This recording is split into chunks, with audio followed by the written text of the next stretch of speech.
আঙ্গরে তেমন গরু মশার খাদ্য নাই, মানুষের খাদ্য নাই, খাওয়া পানির অভাব, সব এগুলো তোমার ঘর দরজা যা আছে সব নদীতে ভেসে গেছে। আমার থাকার এখন কোনো জায়গায় নাই, অসুবিধা বিরাট।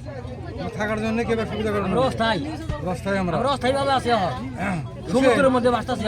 আমি কিভাবে করে হইলো আঙ্গরে স্যারের কাছে আঙ্গুরে আবেদন এমএলএ স্যারের কাছে আমি আবেদন করলাম মানে থাকার জন্য, খাওয়ার জন্য, মানে গরুর উপরে পানি পড়ি আছে, মানে পেপার পেয়ে দেওয়ার লাগে এবিলাক আঙুর দিলেই হয়।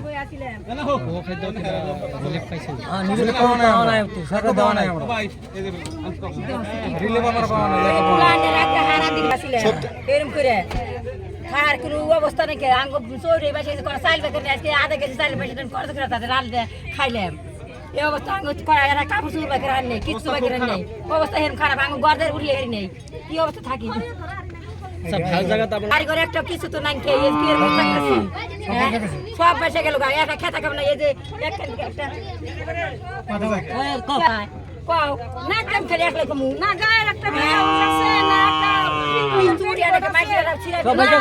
একটা কাপড় চোপড় আছে, বদলানোর কোনো বুদ্ধি আছে কি? ধন্যবাদ।